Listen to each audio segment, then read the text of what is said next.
गैया दान कैनी बाबा, बछड़ुआ दान हो कैनी। हमके दान करे से पहिले घर में लुकैनी।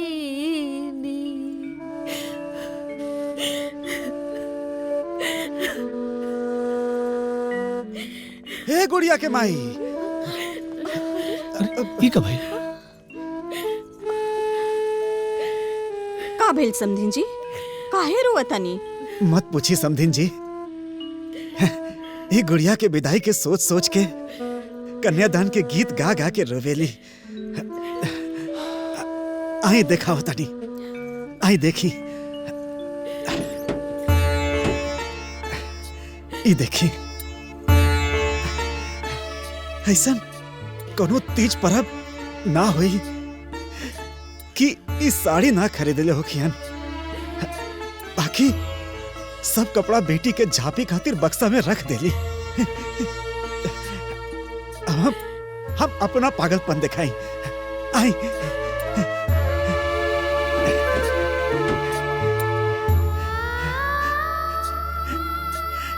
आई देखी, ये हमार बेटी के पांव के निशानी। बचपन से लेके आज तक हम ओकर पांव के निशानी संभाल के रख ले बानी। और ये हमार अरमान बा। और ये पागलपन हम तब तक करब जब तक हमार बेटी डोली चढ़ के ससुराल न चल जाए। काहे कि हमार बेटी हमार दुनिया देलस। मास्टर जी, राउर हर अरमान पूरा हुई। बस हमार और हमरा पत्नी का भी एक इच्छा जो रउआ से शेयर कर चाहता। मास्टर जी, हम ही चाहता नहीं कि गुड़िया के ब्याह में जितना भी खर्चा हो ओकर आधे का हिस्सेदारी हमार हो। देखिए, हमरा बात के अन्यथा मतलब गुड़िया हमार बिटिया ही और हमरा और बोझ कम कर चाहता है।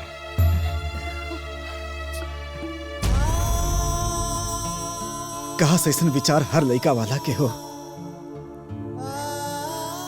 बाकी हमरा लगे जौन कुछ भी है सब हमरा बेटी के बाप। शादी के बाद तो ओकर बाप बन के और ओकर सब जिम्मेदारी पूरा करब। अभी हमरा के हमार अरमान पूरा कर लेवे थी। अभी तो हमार पारी बा। काहे कि हमार बेटी हमार दुनिया है।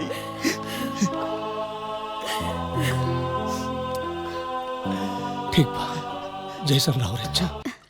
अरे भौजी, जहिया से तहार बेटी भइल बिया तहिया से तहारी रेडियो जे बा उ कन्यादान के स्टेशन पे अटक गइल बा। हाँ, गोड़ लगा तनी भौजी। खुश रह बबनी, बैठा ना। अरे अरे बबनी, तू तो जनते बाड़ू ना, जहिया से हमरा के बेटी मिलल पिया, हम एकरा विदाई के बारे में सोचे ली ना तो हमर मन घबराए लगेला। तू गजबे बात करेलू भौजी। जौन बेटी धरती पे आयल बिया ओकरा तो ससुराल जाही के पड़ी। हाँ, आ एगो तोहरे बेटी थोड़े बिया। हाँ? अरे भैया, अरे सबकर बात अलग बा, हमार बेटी के बात अलगे बा। भैया गोड़ खुशी लगा रहा, तनी। खुशी रहा।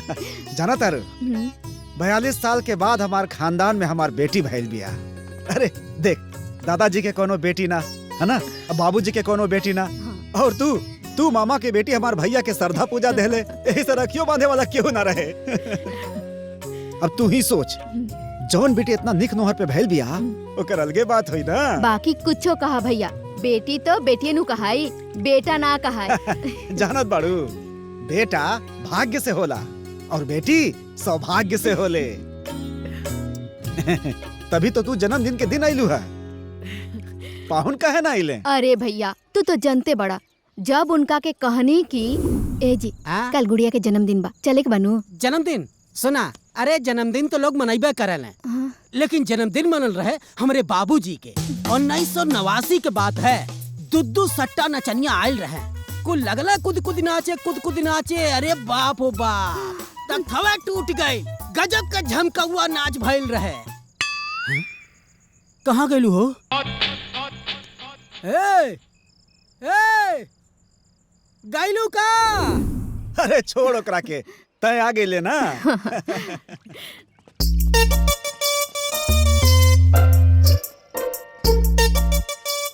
प्रणाम जीजा जी। अरे खुश रहा। प्रणाम दीदी। खुश रहा आवा। चला चला, गोड़ लागला। वाह वाह वाह, खुश रहा। अरे अरे खुश रहा बेटा। गोड़ लागल बानी। खुश रहा खुश रहा। गोड़ लागल बानी जीजा जी। हाँ जी खुश रहा। अरे ई का? अरे धान कुटाल लाल तो सोचली एक बोरिया चावल लेने चली। अरे तो ठीक बा, बहन के घरे खाली हाथ थोड़े ना आवल जाला। और ई का तोहार मेहरारू तो तोहरा के कूली बना देलस। अरे बनी का है ना, जब हम इनकर कुली बन सकेनी तो का ये हमार कुली ना बन सकेनी जीजा जी। सही सुन लेली, जब हम भाव देला तब इच्छाओ देली। अरे तो करी ना, वो लायक बिया हमार भौजी। अरे ते अपना आपके देख और एकरा के देख।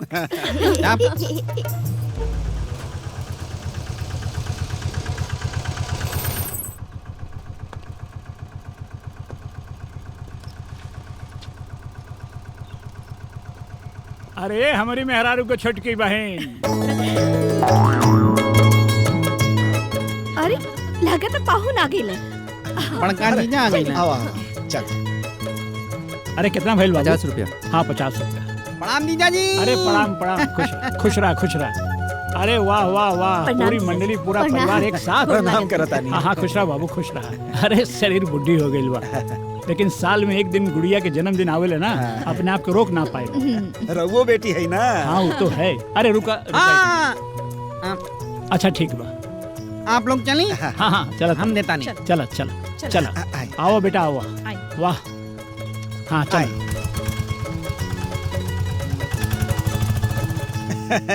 सब केहू आ गइल, हमार तो दिल खुश हो गइल। अच्छा अब हमनी के बतावा, याद बा केहू के? ई कब के है? अब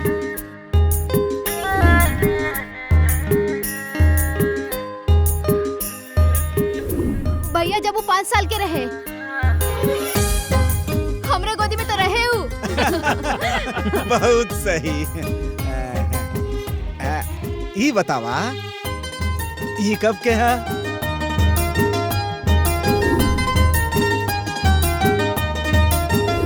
अरे जब वो 8 साल के रहे ना, तो ये ललका टीका हमें लगेले रहे। ओ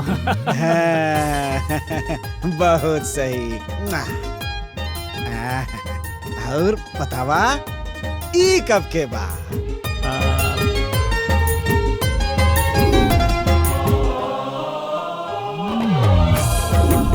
ये जब वो 12 साल के रहे। बहुत सुंदर। तुम्ही लोग के तो सब याद बा। अच्छा अब ई बतावा, ई कब के है?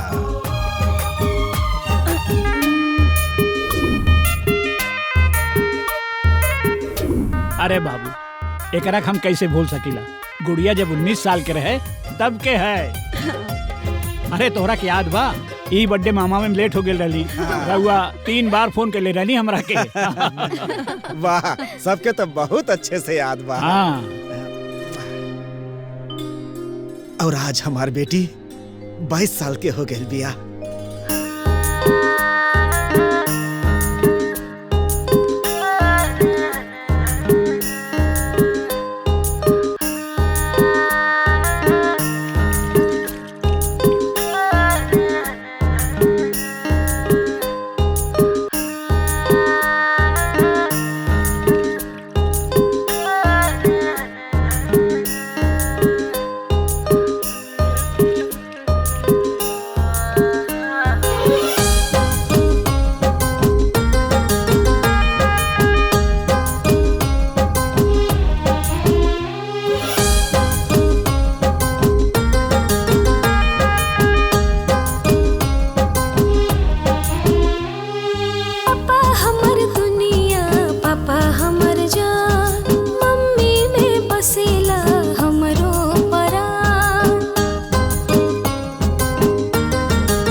जी के गुड़िया हई, अपना मम्मी के गुड़िया हई, अपना पापा जी के गुड़िया हई, अपना मम्मी के गुड़िया हई।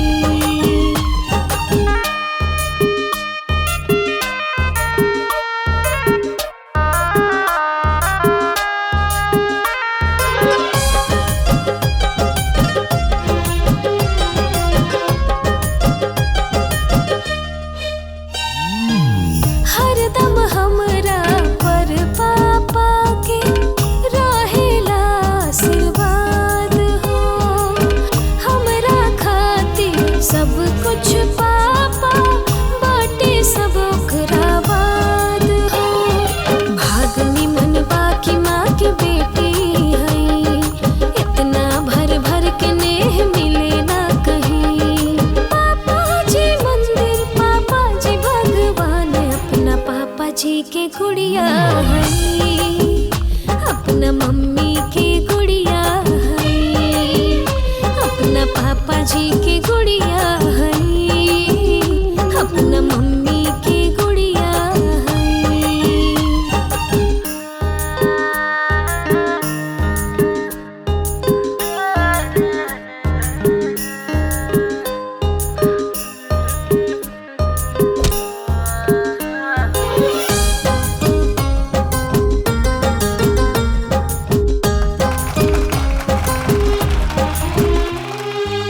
हमरो पापा हमरा से बहुत करेले प्यार हो, उनके से जीवन ई गम के, उनके से आवे बहार हो। माँ से हरदम मिले हो हमके दुलार, माँ से ही त बाटे हमर पूरा संसार। पूरा करीब हम इनके अरमान, अपना पापा जी के गुड़िया हई, अपना मम्मी के गुड़िया हई, अपना पापा जी के गुड़िया हई, अपना मम्मी के गुड़िया हई।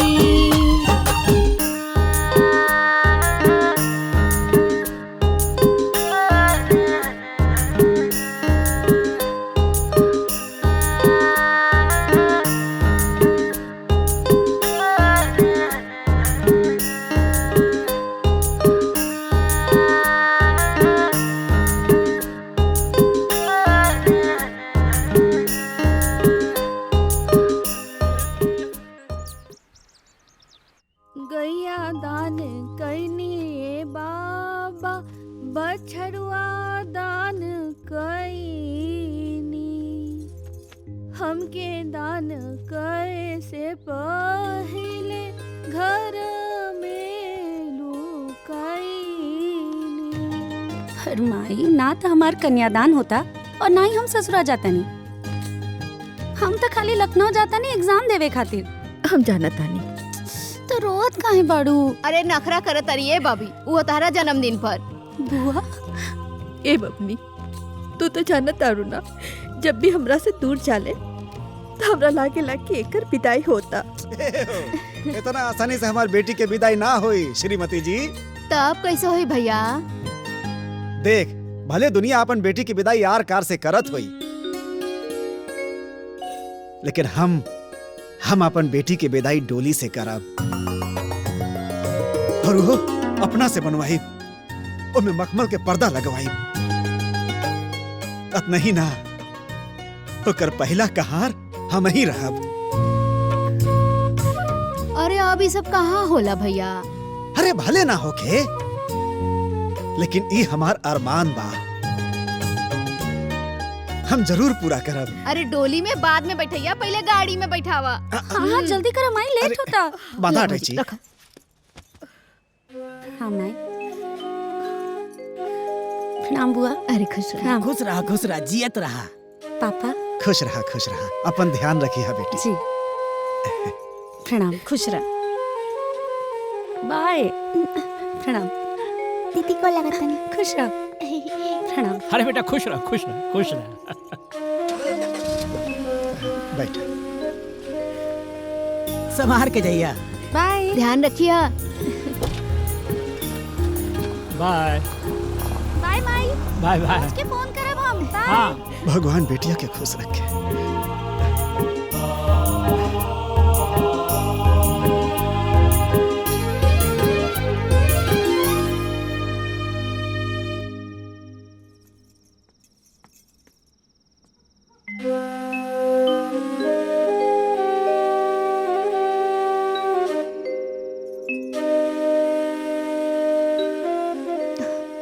कहा भइल भैया, काहे ऐसे उदास बैठल बड़ा? अब का कहीं, बबुनी के जाए के बाद से घर सूना हो गए, कुछ अच्छा नहीं खेला था। यही से तो तहरा के कहा तानी कि ओकरा से इतना नेह मत लगावा, ना तो ओकर जुदाई तहरा से बर्दाश्त ना हुई। हे सवारो, बेटी बाप के गोदी से बाहर जरूर निकल सकेले, बाकी बाप के दिल से नहीं निकल सकत। बाकी तो संसार के नियम बा, माने के पड़ी। करेजा मजबूत कर ले। वो एगो गीत गावल जाला ना, पत्थर के छतिया बाबा रहुआ कैले बानी। यह संसार बा। बाकी एक बात बता देता नहीं, होकर नंबर 1 खोजब ससुराल। हाँ।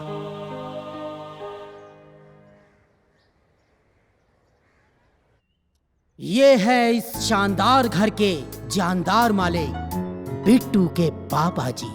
बहुत अच्छे इंसान हैं, बहुत खुशगवार और बहुत मिलनसार और बहुत ही खुशगवार आदमी। और ये है इनकी माता जी, बहुत खुश लग रही हैं।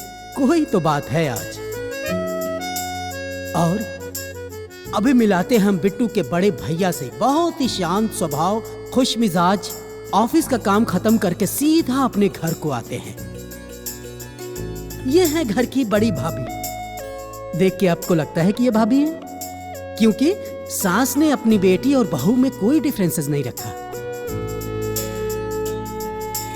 ये है बिट्टू की बहन, इकलौती बहन है बेचारी, इसलिए इनके इतने नखरे हैं। और अब आप मिलिए इस घर के सबसे इंपॉर्टेंट मेहमान से।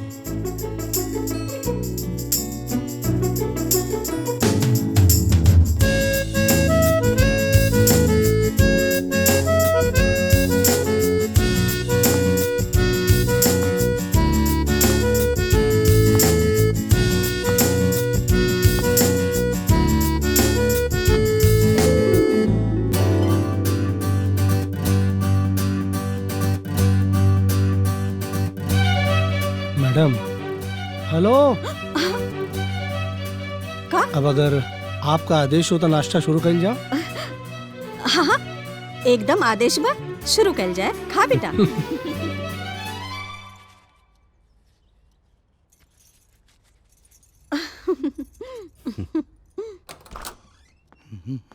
अरे देवर जी। हाँ भाभी। केहू पसंद आयल की नहीं खे? ना अभी तो ना, बस कोशिश जारी बा। हे भगवान, अपन भैया से ट्रेनिंग ले ली फिर। हाँ, भैया से ट्रेनिंग ले ली मतलब ई कि राउर भैया के लगाम अगर हम छोड़ दी ना तो अभी 10 गो के चक्कर में पड़ जाइए। अरे भौजी तू भी कुछ भी बोले लो। हट।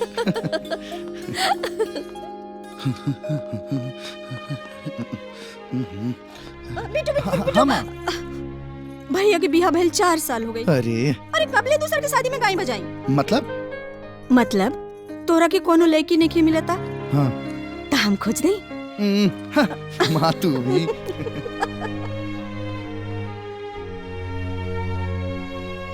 सुनिए। हाँ जी पापा। ऑफिस जा रहे हैं? हाँ। बिट्टू बेटा, आप जैसे हैंडसम, स्मार्ट, वेल एस्टेब्लिश्ड लड़के के लिए लड़की हम ही ढूंढे? बड़े शर्म की बात नहीं है ये? शर्म की बात तो है पापा, पर हम क्या कर सकते हैं? खोजिए। करना क्या है, खोजिए। जी ट्राई तो कर रहा हूँ, पर मिलनी भी तो चाहिए ना। मिल जाएगी, ट्राई करोगे जरूर मिलेगी। और हाँ, मिल जाए तो अपने पापा को जरूर बता दें। जी जी पापा। ठीक, चलता हूँ। अच्छे से टेक केयर बेटा।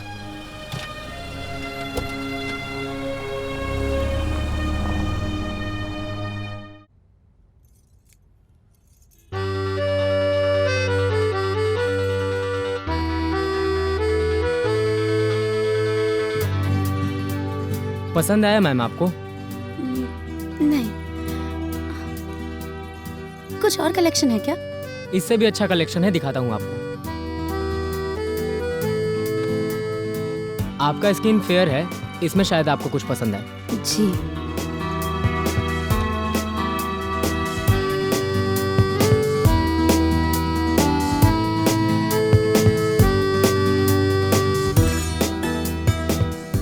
ये आपके फेस पे बहुत अच्छा लग रहा है मैम। ये परफेक्ट है, इसे प्लीज पैक कर दीजिए। कितना हुआ? 600। लीजिए मैम। हाँ, थैंक यू।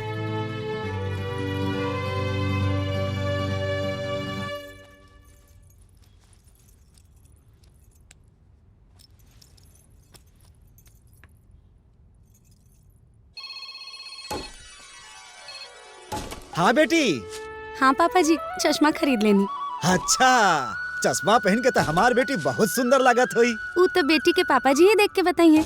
हाँ, तो एक काम कर, चश्मा पहन के अच्छा अच्छा फोटो खींच के जल्दी से हमरा के भेज। अच्छा ठीक बा, भेजा तानी। भेजा भेजा।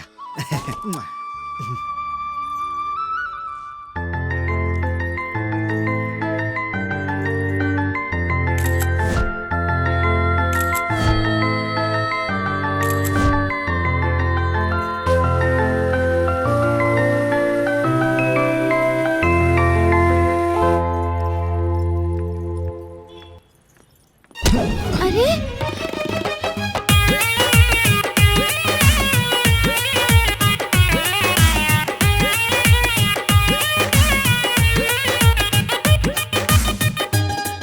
सॉरी, मैं आपको देख नहीं पाया, मुझसे गलती हो गया। I am very sorry. आप क्यों सॉरी बोल रहे हैं? आपकी कोई गलती ही नहीं है। वो एक्चुअली मेरा पूरा ध्यान ना मेरे पापा जी पे था, मैं यहाँ ध्यान ही नहीं दे पाई। I am really sorry.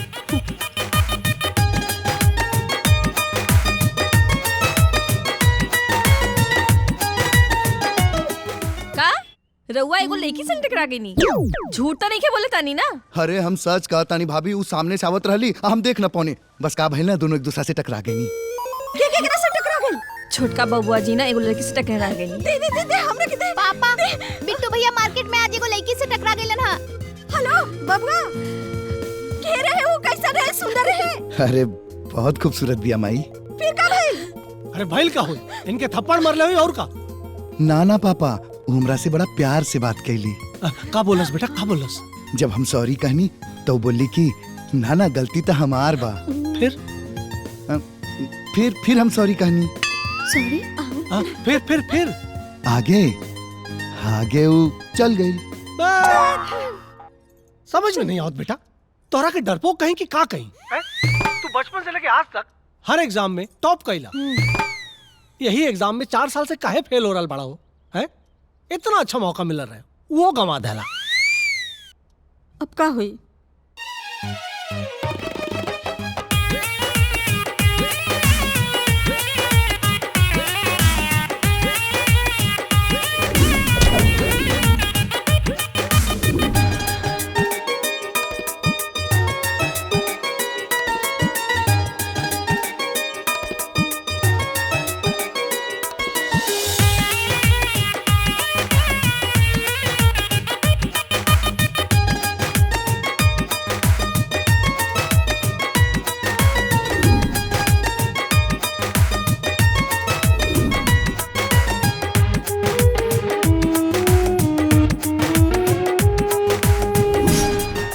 Sorry बोल रहे हैं, आपकी कोई गलती ही नहीं है।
ए भाई साहब सुनिए, एक बात बताइए, आपके अंदर डिसिप्लिन नाम का चीज है कि नहीं? ऐसे धंधा चलाओगे तुम्हारा धंधा चौपट हो जाएगा।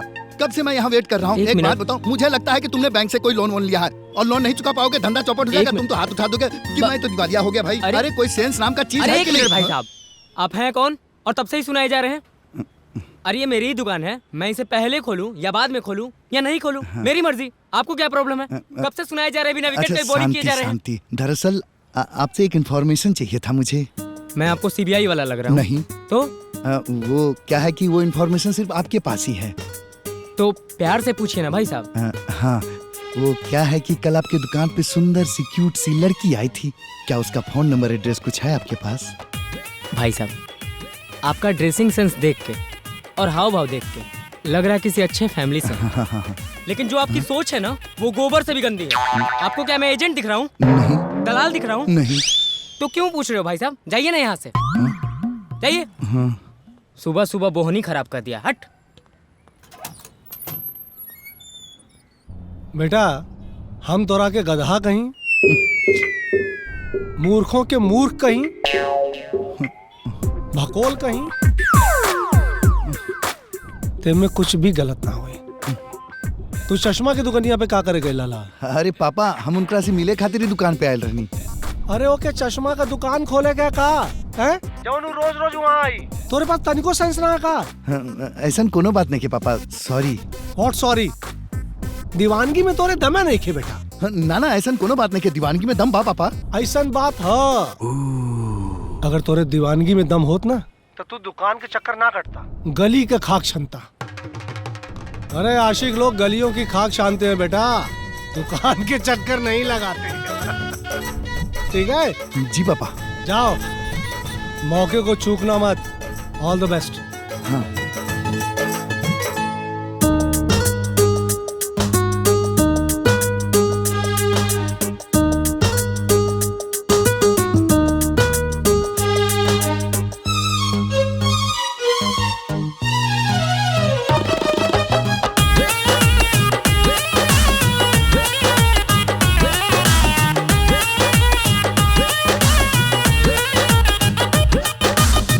देखी सुघराई पगलाई ही गईनी हूँ, पीछे पीछे तोहरा हम आई ही गईनी हूँ।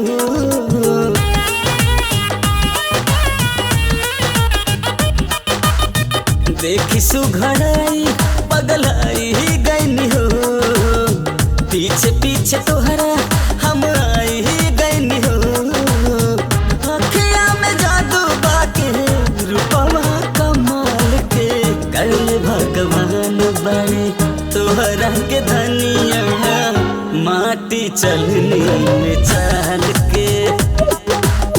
गल भगवान बड़े तोहरा के धनिया, माटी चलनी में चाल के।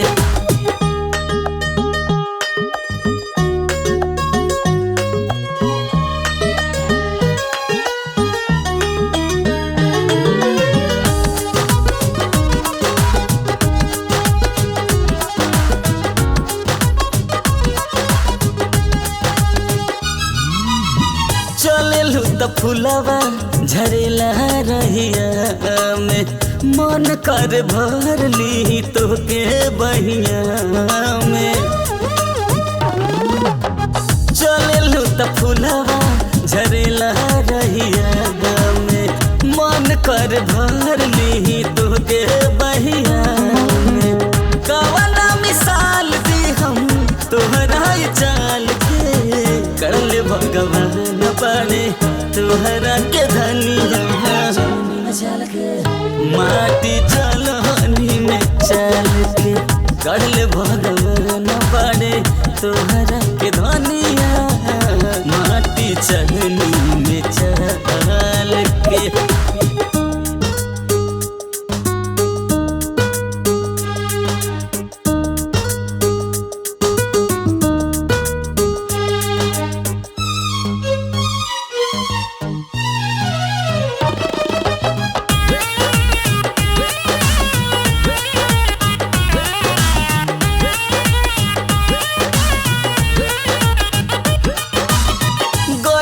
बेसुकून बाटे तोहरा दीदार में, पहला नजर में हम डूब गईनी प्यार में।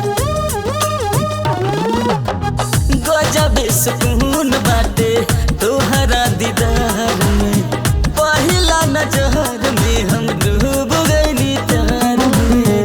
राखी अपन दिल के हूँ कैसे संभाल के, कल भगवान बड़े तोहरा के धनिया, माटी चलनी में चाल के। गल भगवान बड़े तोहरा के धनिया, माटी चलनी में चाल के।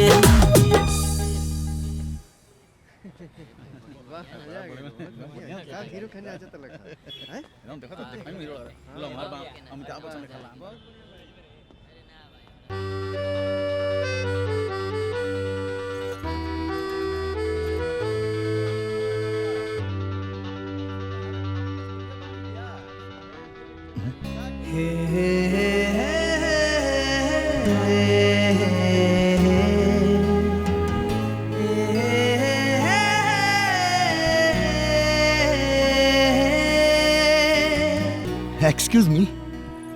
जी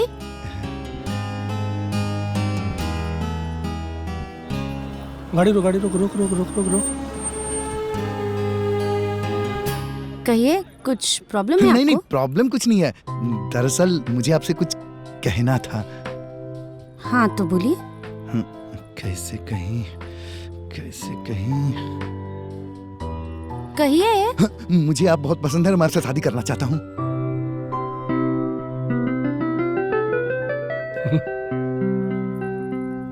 अब देखिए, अच्छे तो आप भी बहुत हैं, लेकिन मैं अपने पिताजी की लाडली बेटी हूँ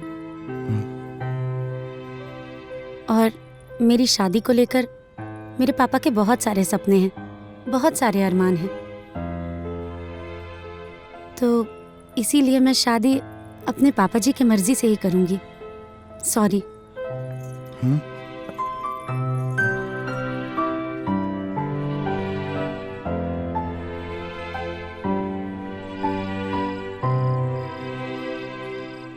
मालिक ई कहा कड़वी यादें बहुत बा, एगो अच्छा सा किस्सा हो जाए, खाई ना कुछ मीठा हो जाए। काहे? खाला काहे कि हम तो और बियाह तय कर देले बानी। देखा बिट्टू, हम तोरा के बहुत मौका देने लड़की खोजे का, लेकिन फाइनली तू ना खुश पाऊला, तब हम तोरा खातिर लड़की खोज ले बानी। लेकिन पापा हम लेकिन वेकिन कुछ ना, संडे के चले के बाद लड़की देखे तैयार रहिए। हाँ, मिठाई खिया था इनके। हाँ? मालिक है। अच्छा ये देख, ई हरा बात तो एमे चल जाई। हाँ? और ई तो एमे जाता, ई पिहरका वाला समझ में ना आता। अरे हाँ हाँ, ई देखा, ई अच्छा लगता। हाँ? ई हम का सुन रहल बानी, तू लोग हमरा से बिना पूछले हमार बियाह तय कर देला। हाँ, और इतवार के हमनी के लड़की देखे के जाए के बा। आई ओकरे तैयारी चला था। भैया प्लीज डिस्टर्ब मत करी। ये तो अच्छा लगा। ये ठीक बा चूड़ी ले जाए खातिर।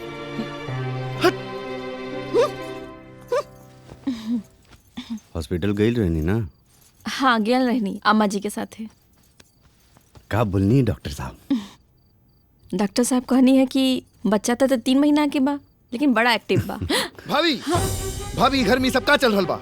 आपका भइल देवर जी? ये लोग मिलके हमार बियाह कहीं और करावल चाहता रहन, और हम केहू और लड़की के पसंद करेनी। तो के भूल जाए? हाँ भूल जाए, कैसे भूल जाए? भाभी हमारी बात समझे की कोशिश करना, वो लड़की बहुत खूबसूरत बिया। अरे तो बाबूजी बतावत रहन है कि इहो लड़कियां बहुत सुंदर बिया। तू हमारी बात काहे ना समझाता रू? कुछ दिन खातिर लोग से हम लोग के टाइम दिलवाता, हम कैसे भी करके उनके मना ले। सुना? हाँ, ये पापा जी के फैसला है, और तोहरा अच्छा से मालूम बा पापा जी के फैसला केहू ना बदल सकेला। अब जा, कल जाए के तैयारी करा। सुना दानी जी, पहले हमनी के बाजारे जाई बा, बहुरिया खातिर ढेर सारा सामान लिया के बा।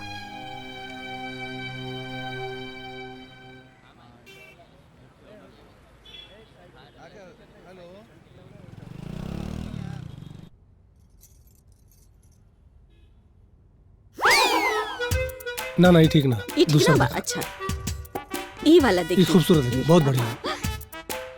बबुआ देखा दुल्हन खातिर ये अंगूठी कैसन लगी? हाँ ठीक बा। अरे ई तनी ले हंस ले के बोली तनी, ना, खुश नहीं के बानी का? अरे कहानी तो ठीक बा। अच्छा अब जो नसीब में हुई हुए ना मिली, चाहे ठीक बा चाहे खराब। हाय देखी कितना सुंदर बा। अभी अच्छा है ना? हाँ बहुत सुंदर साड़ी बा। हाँ डिजाइन भी अच्छा देखी ना, ले ली। अरे हमरा से का पूछत तू लोगन के जौन पसंद आवे तो ले ला। बाबूजी हमरा ये होके वाली देवरानी पर इहो कलर बहुत अच्छा लगी ना? हाँ तू कहता तो अच्छा लगी। अरे नाना तू उतना गोर नहीं खे, कोनो हल्का कलर देखा। हाँ हाय देखा, ये ठीक रही।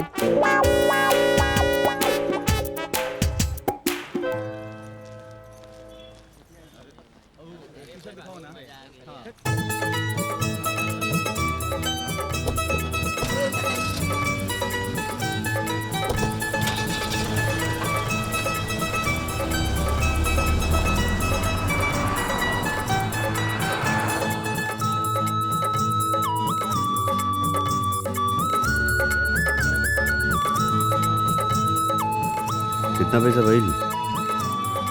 हाय ली भैया। हाय रख ला।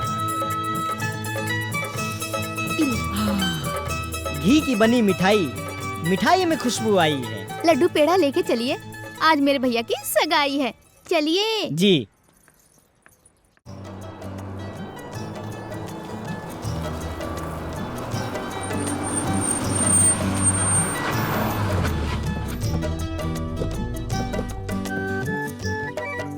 प्रणाम प्रणाम। नमस्कार। बिट्टू आवा कैसन बानी रघु? बढ़िया। आवा बेटा। हाँ, सब ठीक ठाक। सब बढ़िया बा, सब। नमस्ते। नमस्कार नमस्कार। ये हमार परिवार, हमार सुख के आधार, हमार धर्म प्रणाम। पत्नी जी। प्रणाम। ये हमार बड़का बेटा, प्रणाम।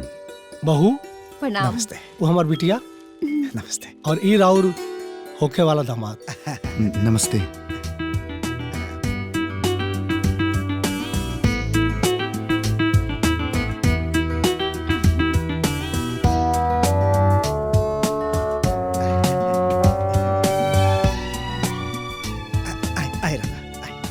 रउआ तो हमरा पर कर्ज चढ़ा देनी। हम बेटी वाला हैं, हमरा के रउआ के घरे जाए के चाहिए। अरे नहीं, ऐसा बात ना।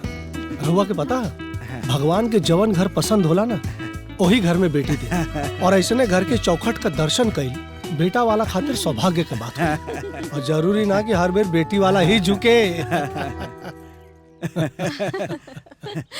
नाश्ता करी लोग। अरे रहुओ ली ना। अरे समझी जी, रउआ राजा दशरथ के रूप में हमरा घरे आयल बानी। राहुल सेवा हमार फर्ज बा। ली नाश्ता ली। अरे तकलीफ कहे करता नहीं आओ। ली ना। शुरू करी बेटा। ला ना ठीक बा माई, तू ला। ली ना हम बाद में खा ले। खा ली। हाँ हम बाद में खा ले। अरे खा ली ना। खाई ना रहुआ।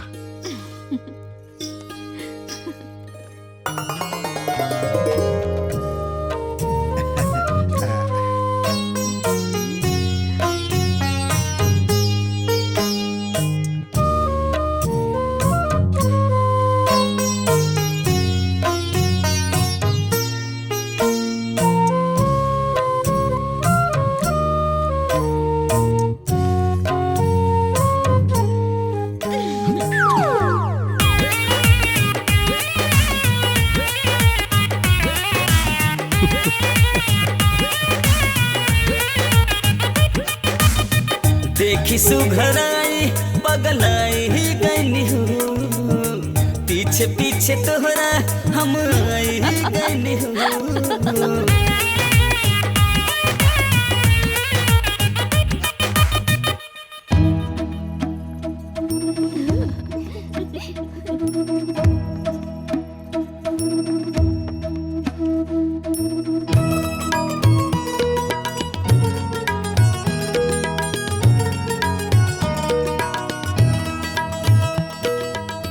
वाह इतना सुंदर लक्ष्मी जैसन बेटी कहाँ छुपा के रख ले रहनी समधन जी। देख के मन विभोर हो गई। तनी पकड़ा बेटी। जी दी।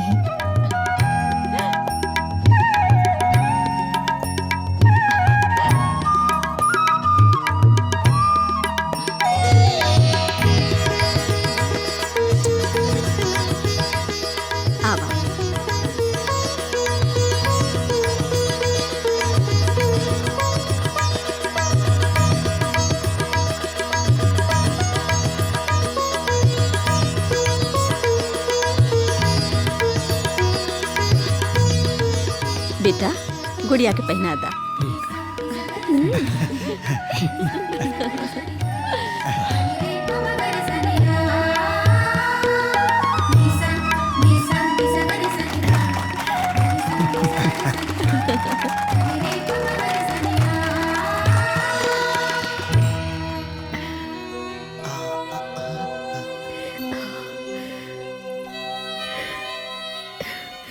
ला पहना था।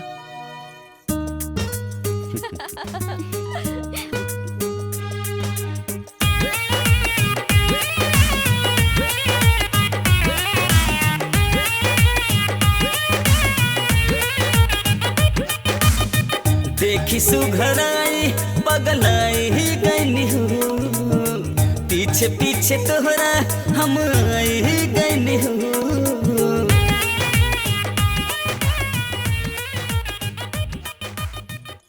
मेरी मम्मी और मेरे पापा जी मेरे लिए इतने ज़्यादा इम्पोर्टेंट क्यों हैं, ये बात आपको आज पता चली गई होगी। जी, लेकिन आप मेरे लिए बहुत इम्पोर्टेंट हैं। और ये बात मेरे पापा को कैसे समझ में आई, ये बात मैं नहीं समझ पाया। ये बात तो आपको वही बता सकते हैं। हाँ, पर यहाँ आने का प्लान मेरे अलावा सबको पता था, तो आपको भी पता होगा। प्लीज बताइए ना, क्या बात है वो? जितना प्यार मेरे पापा जी मुझसे करते हैं, उतना ही प्यार आपके पापा जी आपसे भी करते हैं। तो उस दिन जब मैं आपको मना करके वहां से निकली, तो उसके बाद बेटी जरा सुनना। जी प्लीज सर, कॉफी पियो बेटा।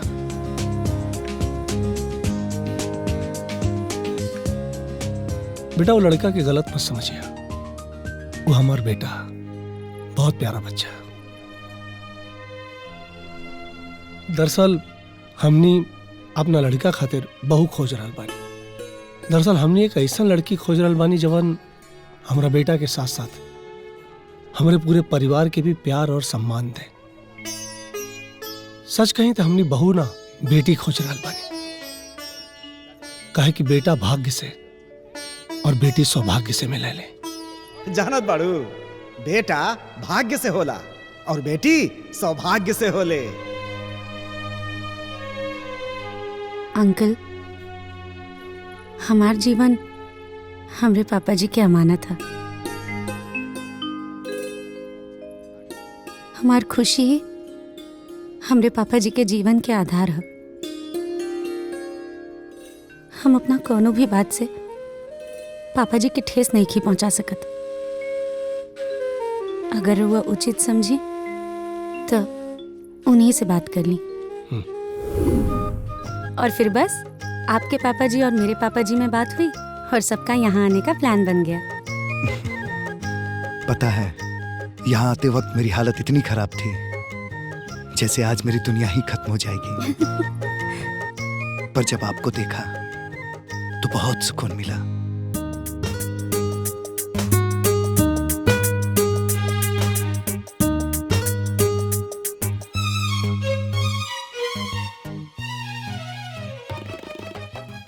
गैया दान करनी ये बाबा, बछड़ुआ दान हो कैनी। हमके दान करे से पहिले घर में लुकैनी।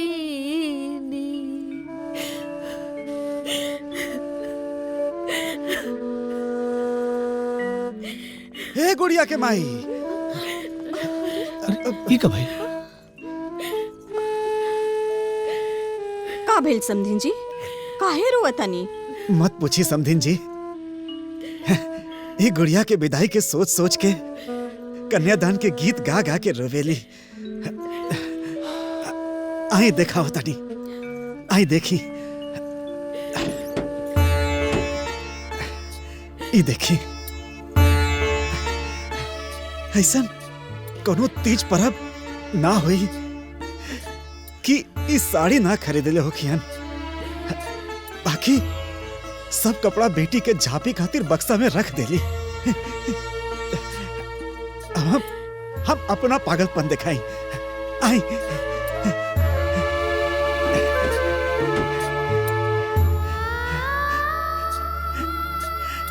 हाय देखी, ये हमार बेटी के पांव के निशानी। बचपन से लेके आज तक हम ओकर पांव के निशानी संभाल के रख ले बानी, और ये हमार अरमान बा। और ये पागलपन हम तब तक करब जब तक हमार बेटी डोली चढ़ के ससुराल न चल जाए। काहे कि हमार बेटी हमार दुनिया देलस। मास्टर जी, राउर हर अरमान पूरा हो। बस हमार और हमरा पत्नी का भी एक इच्छा जो रउआ से शेयर कर चाहता। मास्टर जी, हम ही चाहता नहीं कि गुड़िया के ब्याह में जितना भी खर्चा होए ओकर आधे का हिस्सेदारी हमार होए। देखिए, हमरा बात के अन्यथा मतलब गुड़िया हमार बिटिया ही और हमरा और बोझ कम कर चाहता।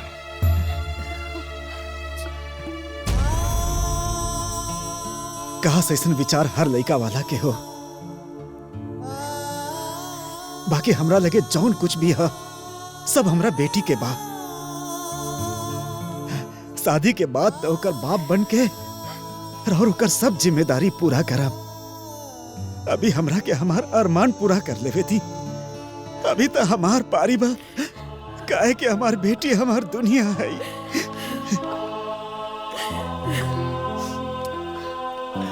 ठीक बा, जैसन रहो इच्छा। अरे बिल्कुल, बारात और रात का टेंशन मत ले। अरे कोशिश करो कि कम बारात लेकर आई। हाँ, आराम। कोनो परेशानी हो रहुआ हमरा के फोन कर दे। इतना कम समय अरे में आप सब। चिंता मत करो। चलते हैं। नमस्कार। ठीक बा। प्रणाम। चलिए।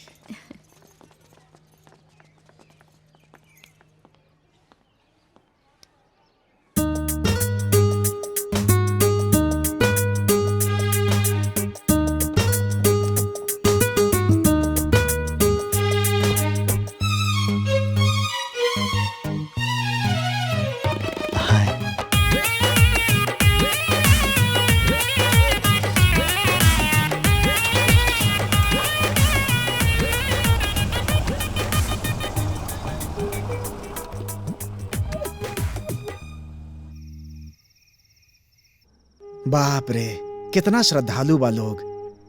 बात विचार व्यवहार देख के तो हमार दिल खुश हो गए। हम सपना में भी ना सोचले रहनी कि इतना सुंदर रिश्ता अपना आप घरे चल के आई। उन लोग के देख के हमरा के भरोसा हो गए कि अपना ससुराल में हमनी की बिटिया के हमनी के कोनो कमी ना खली। ए गुड़िया के माई, अरे काहे रोआ तारू? अरे बिटिया बिया ना, विदाई तो करे पड़ी ना। फिर अच्छा घर में जाती है हमार बेटी। ए जी, बेटी चाहे अमीर घर में जाए चाहे गरीब घर में, बकिर अपना माई बाबूजी के घर छोड़ के चले। अब हमार बेटी भी हमारा घर में कुछ दिन के मेहमान बा।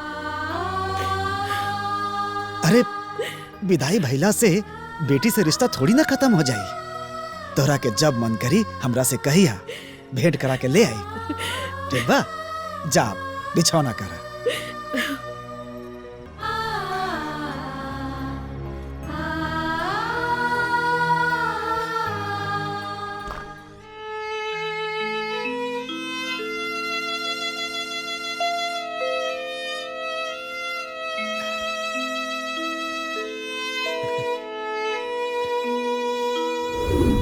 बेटी चाहे अमीर घर में जाए चाहे गरीब घर में, बकिर माई बाबूजी के घर से दूर जाले।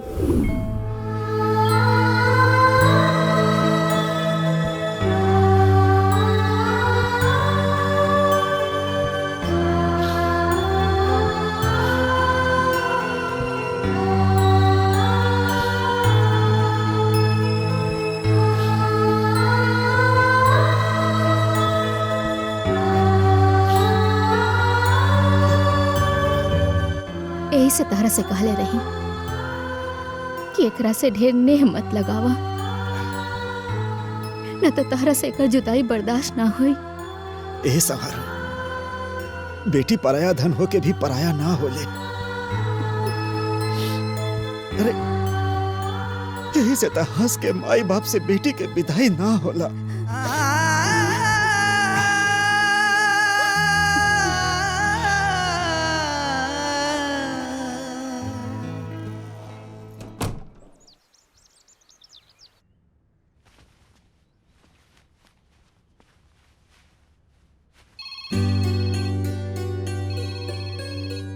अरे कहाँ बाड़ू हो? समधी जी के फोन आइल बा। सुना? हेलो, प्रणाम समधी जी। प्रणाम प्रणाम। हम दोनों प्राणी के तरफ से भी आप दोनों प्राणी के प्रणाम। अरे प्रणाम प्रणाम। समझी जी हम तिलक के दिन पंडित जी से दिखवा ले बानी। कब के बा? 17/6 के बढ़िया मुहूर्त। वाह वाह, बहुत अच्छा। अब बहुत धूमधाम से तिलक कइल जाई। बिल्कुल बिल्कुल। ए जी, हमरों के समधिन जी से बात करे के बा। हाँ समधी जी, तनी समधन जी के फोन दी ना, हमार श्रीमती जी बात कर चाहता नहीं। हाँ दे तानी। ला समधिन जी से बात करा। हेलो समधिन जी प्रणाम। हाँ प्रणाम। बोली ना, का कहे के चाहता नहीं रहुआ? एगो बिनती बा। जी बोली। रहुआ के तिलक में आवे की बा। समधिन जी, रहुआ तो जाने ली ना कि ई सब हमनी में ना चलेला। अरे हाँ, वो तो हम रहो के पता बा। बाकी राउर बेटी जी घर में जिंदगी बिताई, वो घर रवा के देखे के चाहिए कि ना? हाँ? हेलो, का भेल समधिन जी? समधिन जी रहुआ चिंता ना करी, ई जरूर रही हैं। अच्छा ठीक बा ठीक बा। प्रणाम प्रणाम प्रणाम।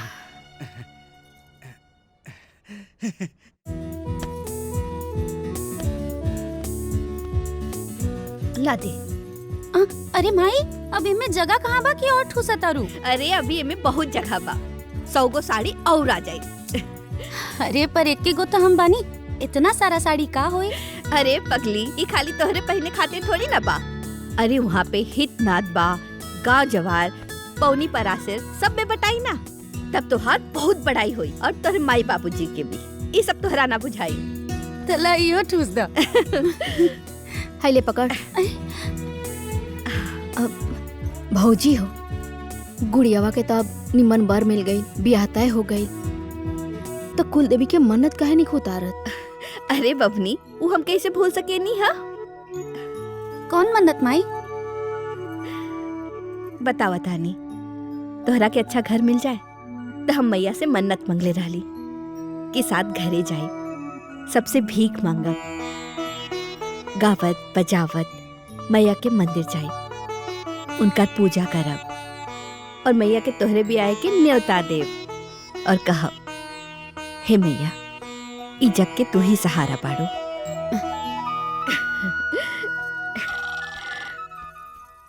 अरे बुआ, तनी फोन देखी था। अरे रुका, हम रखा तानी ना। अच्छा अच्छा अच्छा ठीक बा। के बा? अरे का जाने के बा। हेलो ए जी, के बोला था? हेलो हेलो, अरे बोल ना रे मुझौसा। अरे गूंगा बड़े का रे? के कर फोन बा बुआ? का जाने कौन बा, कुछ बोलते नहीं खे। हेलो अरे बोल ना, तो फोन में अभी घुस के तार दांत तोड़ दे। रख फोन रख। अरे तो पूरा इज्जत के फालूदा कर देली। कह रहे हैं बबनी? का जाने के रहे, कुछ बोलते ना रहे। घर यो सुन ले लस। ला चाय ली, लेहल जा चाय लेहल जा। सुना बाबू, एक एक रस्म के बढ़िया से वीडियो बनावे के बा। कब आदि मास्टर जी? माड़ो मटकोर से विदाई तक, कहे से कि ये तो यादगार रह जाला। एकदम। कल सुबह आके बयाना ले जाइए। ठीक। हाँ, रहुआ कहीं? मास्टर जी, कितना आदमी के खाना बनावे के बा? घराती बराती मिलके 700 हो जाई। 700? हाँ। काका बनावल जा मास्टर जी? अरे कोनो कमी ना होके के चाहिए, तरह के जितना चीज लिखाए के बाद लिखा दी, ठीक बा? खाना खा के लोग ये कहे कि मास्टर जी की बिटिया के ब्याह में कमाल के खाना बनल रहे। ठीक बा मास्टर जी, रुआ के शिकायत के मौका ना दे। बाकी एगो बात बा, पूरी एकदम गरम गरम चले के चाहे, ना तो ठंडा होला पे चमड़ा जाला। सही कहता। एक काम करिहा, दही डाल के बढ़िया से खस्ता कचौरी बनैहा। अब पूरी कैंसिल। ठीक ठीक। पूरी कैंसिल जी। तू बिजली वाला हुआ ना बाबू? जी मास्टर साहब। अच्छा एक काम करिए, द्वार से लेके समियाना तक पूरा रोलेक्स खिंचाए के चाहिए। जी मास्टर साहब। मारो तो एकदम जगमग करे के चाहिए, काहे कि जब हमार बेटी के कन्यादान होई ना तो लोग कही कोनो राजकुमारी के कन्यादान होता। ठीक बा? अपना अपना लिस्ट बनाए लोग, लिस्ट बनाई। हमरो बना दो। दी सटा के कुछ कागज छूटे ना। दी। हाँ दी सटा के कागज दी। हाँ ली। हाँ अब हाँ हयो ली। वाह जी। का लिखल बा? 5,000। 5,000? चला। अरे पापा जी कम से कम सांस तो ले ली कि चाय देखी परल परल ठंडा हो गई। ये सब ओकरा बाद भी तो हो सकेला ना। अब का करी बेटी, तहरा ब्याह के जितना सपना बा, जितना अरमान बा, वो सब पूरा करे के बा।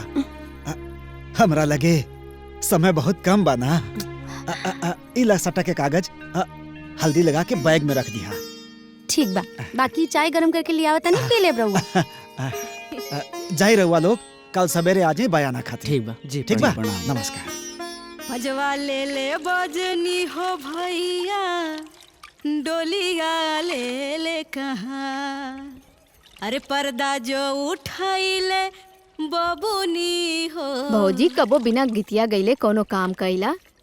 गावत रहेलू, रोवत रहेलू, गावत रहेलू, रोवत रहेलू। हाँ का करी, बिटिया है ना। अरे हाउ देखल असराता तरी निम्मन से पसारा, दाग उग ना लगे। हाँ बजवा ले ले बजनियो भैया। तनी कंट्रोल करा।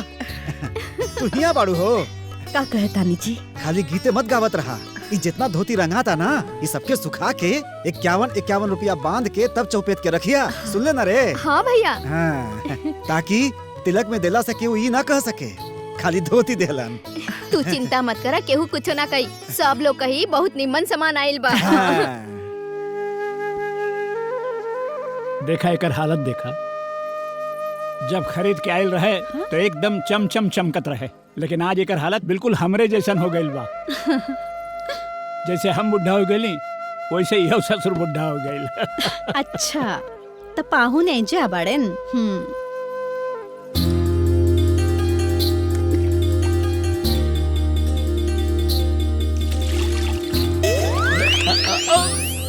अरे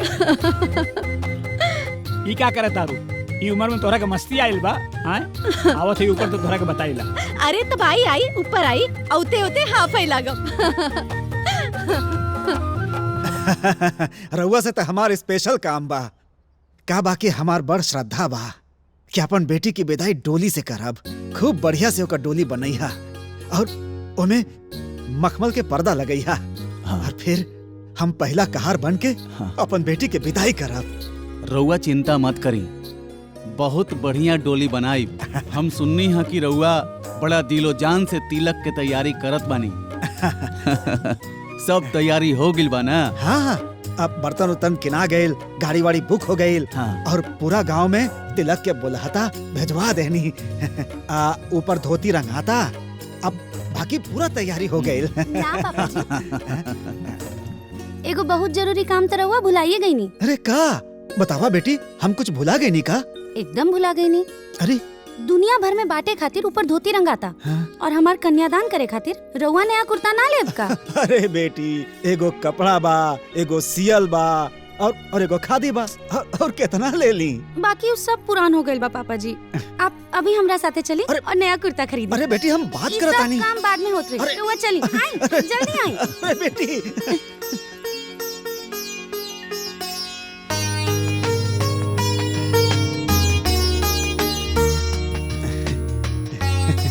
आप अच्छे लग रहे हैं गुरुजी। अच्छे नहीं, बहुत अच्छे लग रहे हैं पापा जी। रउआ एकदम राजेश खन्ना लागता नहीं। तो अब फाइनल हो गया, ये वाला आप तिलक में पहनेंगे और ये मैं मेरी बेटी के कन्यादान में पहनूंगा। अच्छा, तुम्हारी दुकान में विदाई का जो सबसे अच्छा कपड़ा है वो दिखाइए। अरे पापा, अभी एकर कौन जरूरत है? अरे हमरा लगे टाइम नहीं खे ना, एक एक काम हो जाए तो टेंशन ना रही। ये देखिए। हाँ दिखाइए। ये अच्छा नहीं है, दूसरा दिखाइए। जी।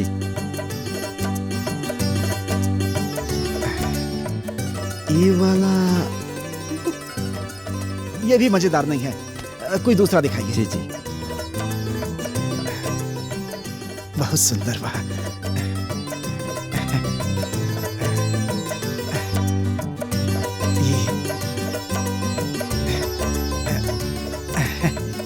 हाँ, ये बहुत अच्छा है। ई बिट्टू के नानी जी के ई हो गई, और ई बिट्टू के भाभी जी खातिर। हाँ,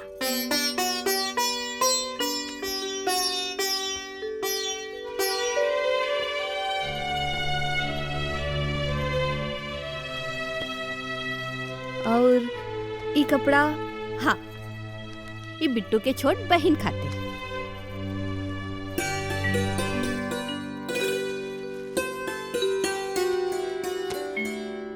और ई हमरे समधिन जी खातिर।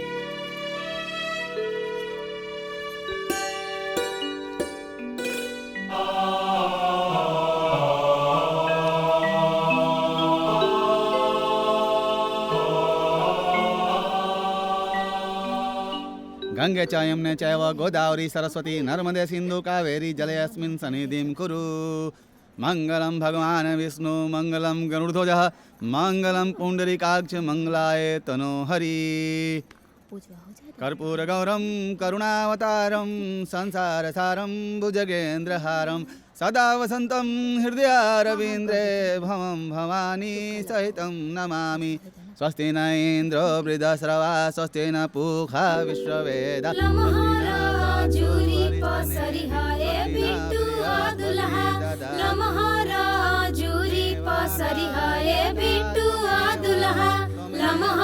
पापा जी के नाम जी तनिका तिलक जन चढ़ई है गुड़िया के पापा हंसी है नगरिया के लोग जी। हाथ जोड़ के प्रार्थना कीजिए। पीतल के बर्तन जब देखेली दुल्हा के मम्मी तिलक से उठे ऋषियाई जी। तिलक से उठी मम्मी पापा आगे गईली हो तनिका तिलक नहीं ले हब जी। लम्हारा जूरी पसरी है बिटुआ दुल्हा लम्हारा भैया जी के नाम जी। पूरा वस्त्र लड़के के हाथ में। लम्हारा जूरी पसरी है बिटुआ दुल्हा लम्हारा भैया जी के नाम जी। लम्हारा जूरी पसरी है बिटुआ दुल्हा लम्हारा भैया जी के नाम जी।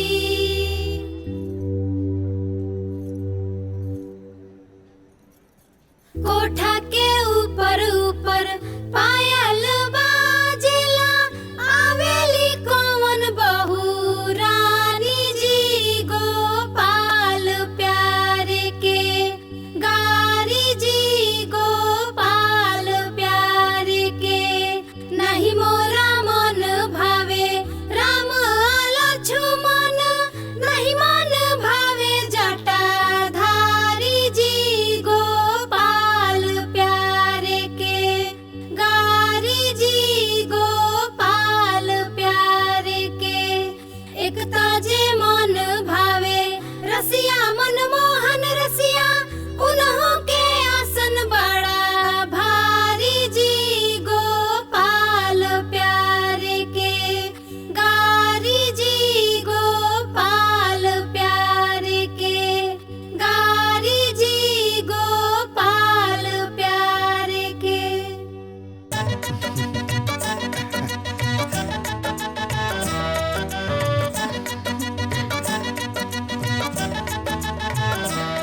समधिन जी कोनो भूल चूक भैल हुई तो माफ कर दिया। ऐसे मत कही लोगा। अम्मा जी बढ़िया चल चल। हाँ हाँ प्रणाम चल, खुश रहा खुश रहा जी प्रणाम। खुश रहा प्रणाम प्रणाम प्रणाम प्रणाम। भूल चूक माफ करिए। रहुआ चिंता मत कीजिए। अच्छा चलता नहीं।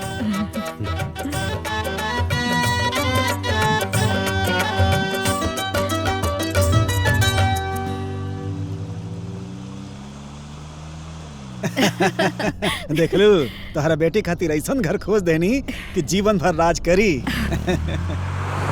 पूरा तहलका मचा देनी। और समधी जी, अरे समधी जी तो अवाक रह गइलन। लोग सोचले ना रहलन कि कोनो बेटी के बाप ऐसन पागल होई। ई का कहता नहीं रहुआ? ए गुड़िया के माई, हाँ तू खुश बाड़ू ना? कोनो कमी लगी तो हमरा के बता दिया, कैसे कि हमनी के एक ही गो बिटिया बिया ना। अरे रहुआ खुदे ओकरा ब्याहे में बावला भइल बानी। अरे कौन कमी छोड़त तब न बताए। अरे बावला ना, पागल कहा पागल। एकदम सही कहता नहीं। लोग सोचत होई कि आइल रहल कोनो बेटी के बाप तिलक करावे।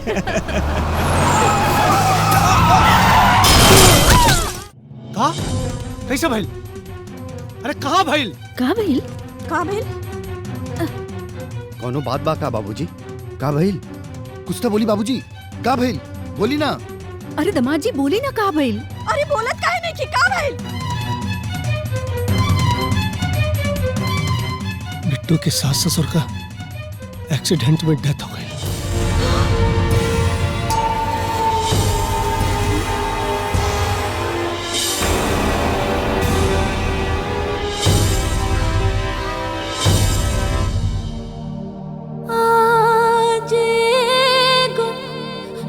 बेटी टूवर भाइल हो राम, आज एगो बेटी टूवर भाइल हो।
सपनवा सगरी टूट के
बेटे समधिन और समधी जी के गुजर गईला का दुख हमरा के भी है।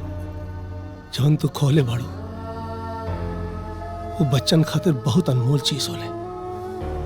देखा हम वो लोगन का जगह तो ना ले सकीले, लेकिन जौन मास्टर साहब का सपना रहे वो हम पूरा करब। अगर आप लोगन का सहमति होता हम गुड़िया और बिट्टू की शादी कोर्ट में कल चाहता नहीं। तुम्हारी दुकान में विदाई का जो सबसे अच्छा कपड़ा है वो दिखाइए। अरे पापा अभी एकर कौन जरूरत है? अरे हमरा लगे टाइम नहीं खे ना, एक एक काम हो जाए तो टेंशन ना रही। हाँ तो अब भैया भाभी तो रहले ना, तो ई बाजा गाजा केकरा खातिर रही।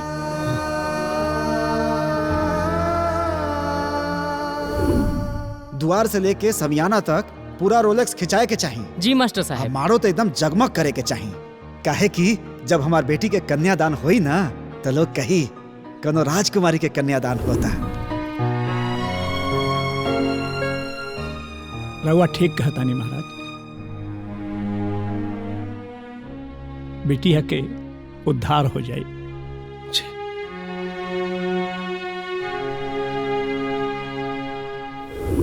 42 साल बाद हमारा खानदान में हमार बेटी भैल बिया।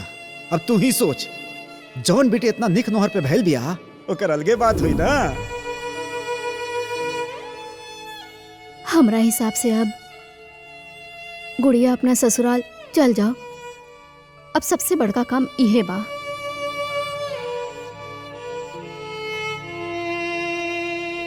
भले दुनिया अपन बेटी की विदाई यार कार से करत हुई, लेकिन हम अपन बेटी की विदाई डोली से करब।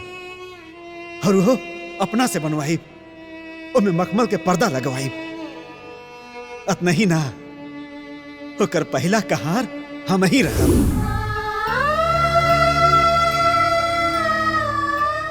गुड़िया सुन तरुणा बेटी, अभी दुख बढ़ावला से कोनो फायदा नहीं खे। हाँ बुआ, हम सब सुनता नहीं। हमार बिया हो जाए, पापा जी के रूप में ससुर जी के पाले, हमरा हर खुशी का ख्याल रखे वाला पति पाले।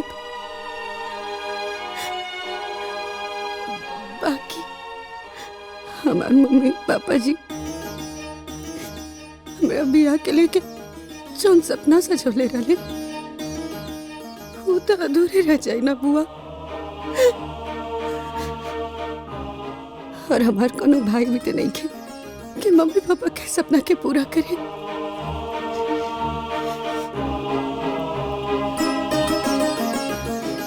तो अपना माँ पापा के हर सपना पूरा करे की जिम्मेदारी हमार बा।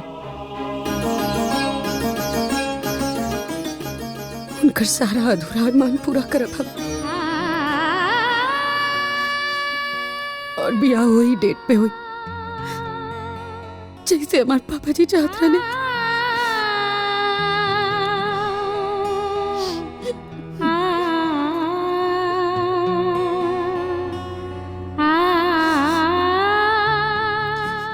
ठीक है बेटा, जैसन तो हर मर्जी।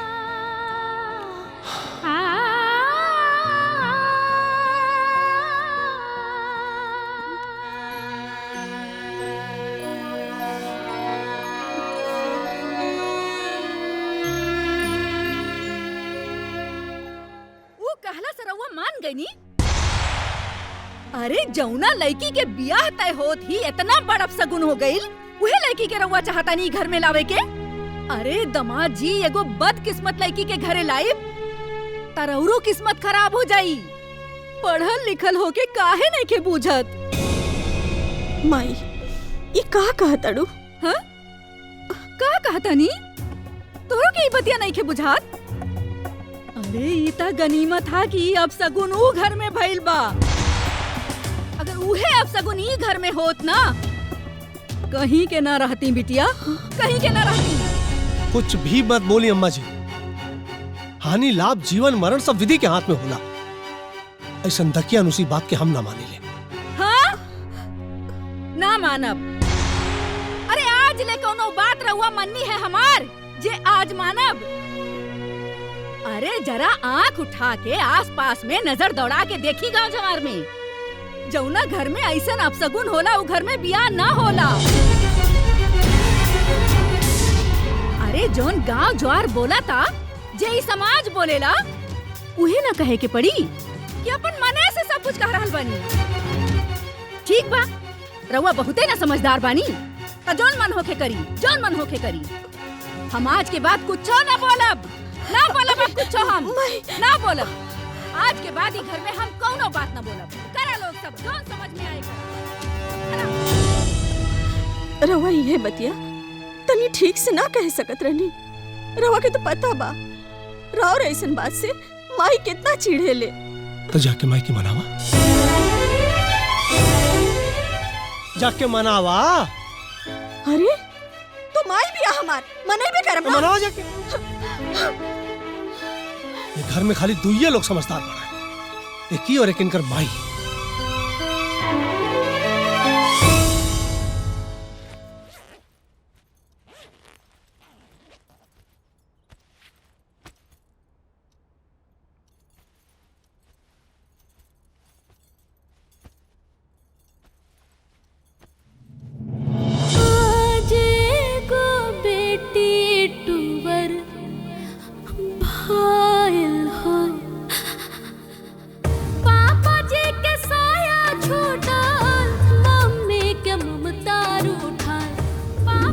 चश्मा पहन के तो हमार बेटी बहुत सुंदर लागत हुई।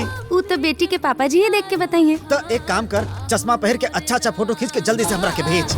आज गो बेटी टूवर भाईल हो राम, आहो मोरे रामा।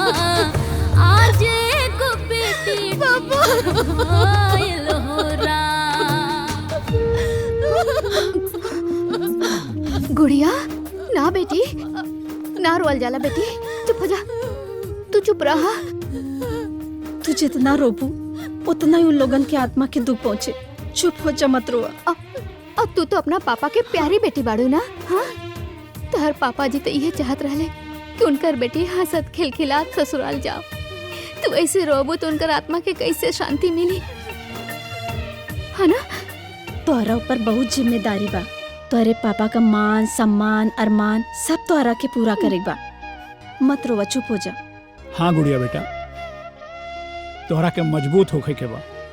ये सब जीवन के हिस्सा है, यही से तोहरा के मजबूत बने के पड़ी। हाँ। अपने आप को मजबूत बनाओ बेटी।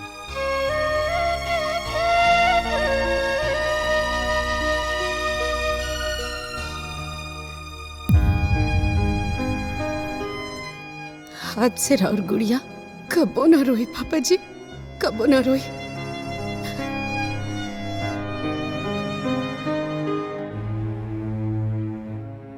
आज हमारे मम्मी पापा भले ही दुनिया में नहीं की, बाकी उनका हर सपना हर अरमान अभी जिंदा बा। रहुआ लोग तनिको संकोच ना करब। जैसे जैसे हमार पापा जी सोचले रहने सब कुछ वैसे ही होके के चाहिए। उनकर कोनो भी अरमान अधूरा ना रहे के चाहिए। अगर कहीं भी कोनो भी कमी हो गई ना तो हमरा के बड़ा दुख हुई भैया। बहन तू तनिको चिंता मत करा, शादी में कोनो कमी ना रही। ठीक बा बहन, बहुत काम बा, हम सब जाते नहीं। नमस्ते, चलो।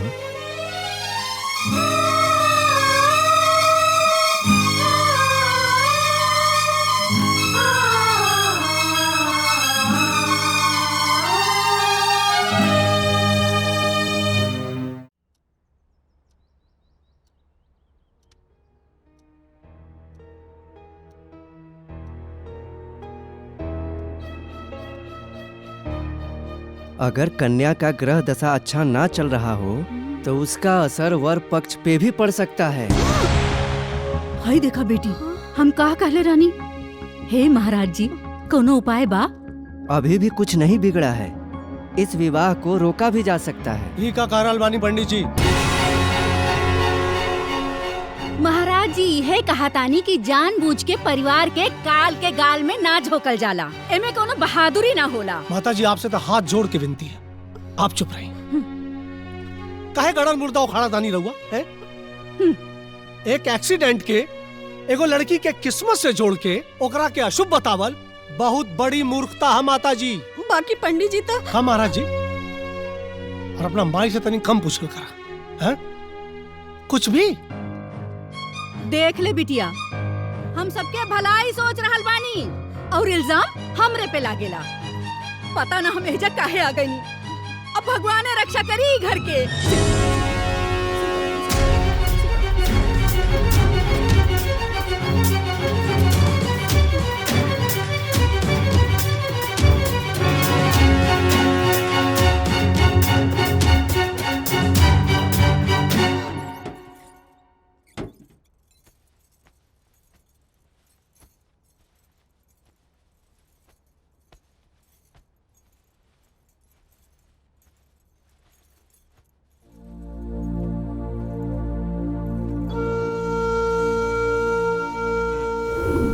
तोहरा के अच्छा घर मिल जाए तो हम मैया से मन्नत मांगले रहली, साथ घरे जाए, सबसे भीख मांगब,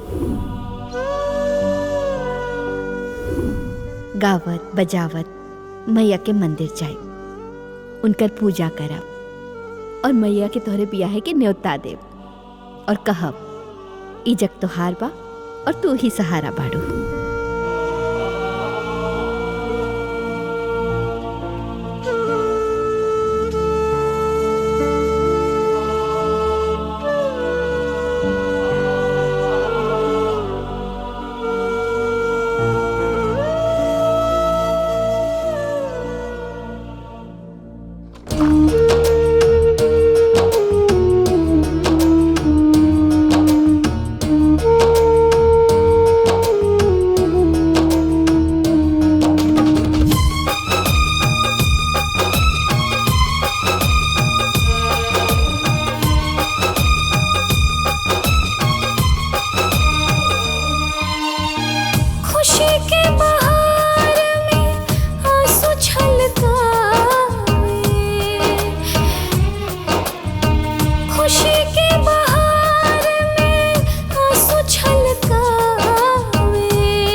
साड़ी में फाल लगावे के देले बानी, ब्लाउज भी सिए के देले बानी, साड़ी के मैचिंग के चूड़ी लियावे के बाद। एक बात बताई, शादी ब्याह के दिन बा, अगर टाइम पे ना मिली तो हम का पहिनब? अरे बिया बड़े गुड़िया के आए अब तोहरा के देखे के आई आए मैचिंग सैचिंग के चक्कर में पड़ल मारू। केहू देखे खातिर आवेला तबे पहनल जाला का? हाँ, मौसा जी रउआ के झूठे भैंसा ना कहेले। ता जाके मौसा जी के साथे रह तू, का करे?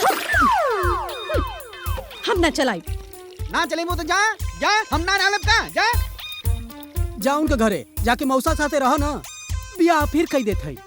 हमारे मैचिंग का चिंता ना बा, जा। तहर दादा भी ना उठा पहिया। ए चुप, ये अच्छा ना बा।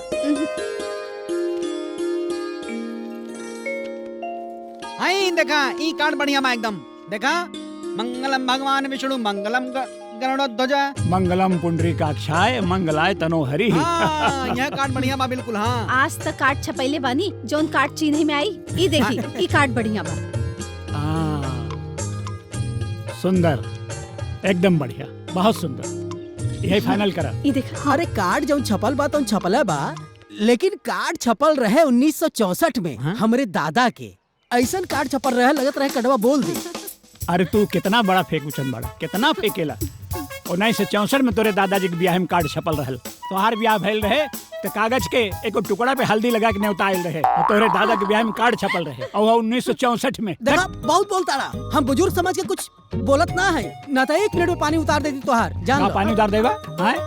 हम तोहरा के जानी लग, तोरे पूरे खानदान के जानी लग। भैंसा के। अरे हम तोहरे पूरा खानदान के जानी ले, तोहर कमाई ना खाई ले, भैंसा कहता।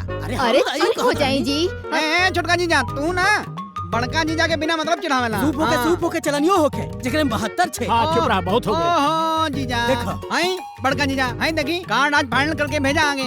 देखी देखी। हाँ, यह कार्ड ठीक बा कि कौन ठीक बा? आए आए। अरे वो जौन दिखौले रहली वो है। हाँ हाँ, ई ठीक बा। का भइल मामी, कोनो कार्ड सिलेक्ट भइल? ना बबुनी, हमनी के समझ में नहीं ख्या होता। ला, तू देख कर पसंद कर ला।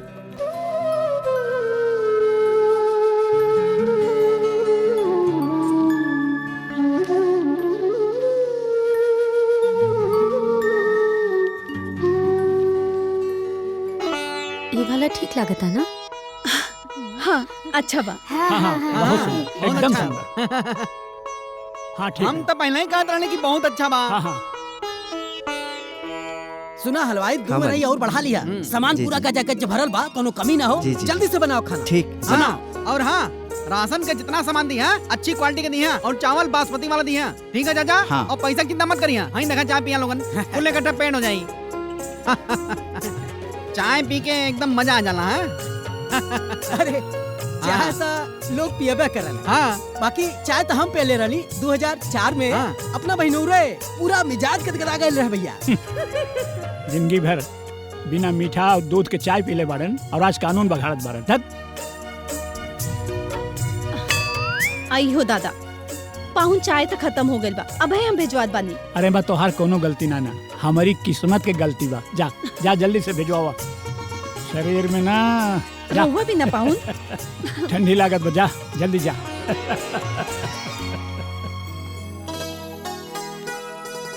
देखा गुड़िया बिटिया आ गई। जी देख।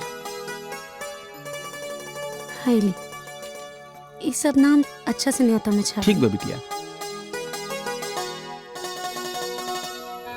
भले न्योता के कार्ड विदेश में काहे न छपावे के पड़े, बाकी हमार बेटी के ब्याह के न्योता सोने के पानी से ही छपवाए के चाहिए।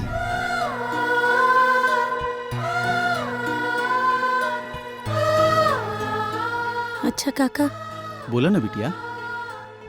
वो हमरा पापा जी के बड़ा मन रहे कि न्योता में लोग के नाम सोना के पानी से ठीक लिखा है बिटिया, लिखा जे।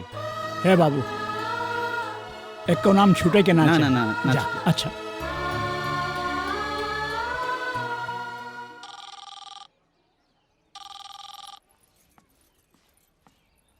हेलो। हेलो, कैसी हैं आप? मैं अच्छी हूँ। हाँ, अपना ख्याल रखिएगा। जी।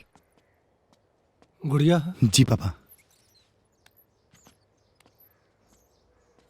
सब ठीक बा ना बेटा? जी पापा जी, सब ठीक है। प्रणाम। खुश रहा बेटा। कौनो दिक्कत हो, कौनो परेशानी हो, हमरा से कह दिया तो पापा हैं हम। जी पापा जी। ठीक है बेटा, अपन ख्याल रखे। जी प्रणाम। खुश रहा बेटा।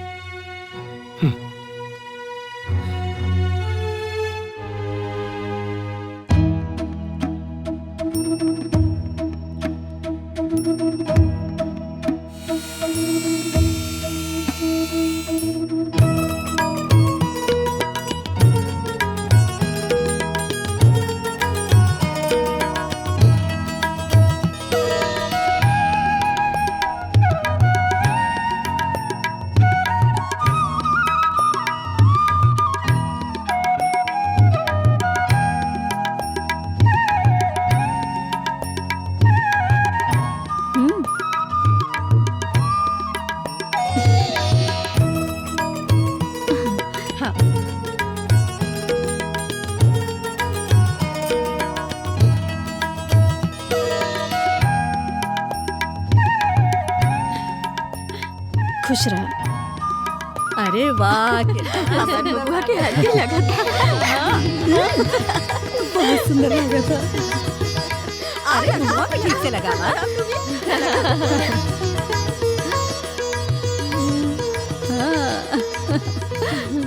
अच्छा से लगा हुआ, ठीक से मुहवा भी लगा हुआ। जनी सा उपटन लेके आवा जा, खत्म हो गई, अभी लेके आओ। बढ़िया से लगा हुआ, सुंदर बना था एकदम।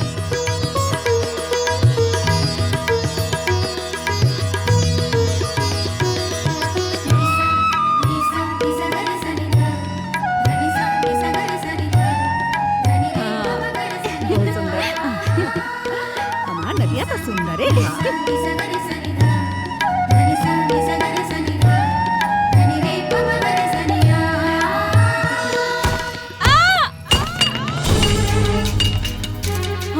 भाभी।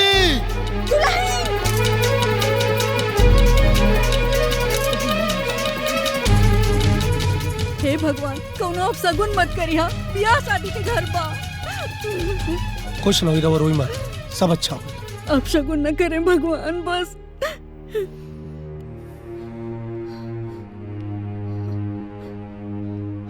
हे भगवान, ओम नमः शिवाय, ओम नमः शिवाय, ओम नमः शिवाय, ओम नमः शिवाय।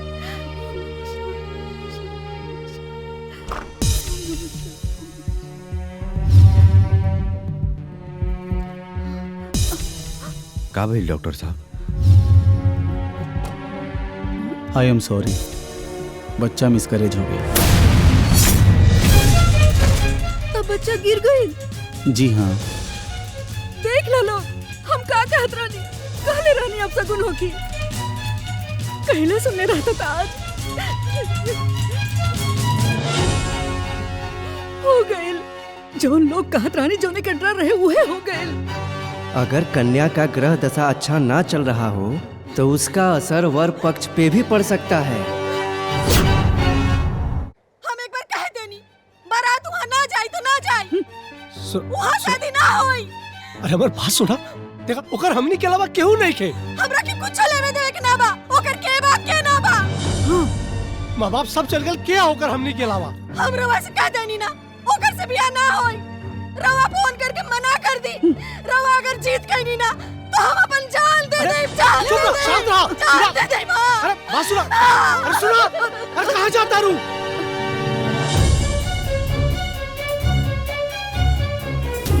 गुड़िया हमार बिटिया ही और हमरा और बोझ कम कर चाहता। काहे कि हमार बेटी हमार दुनिया है।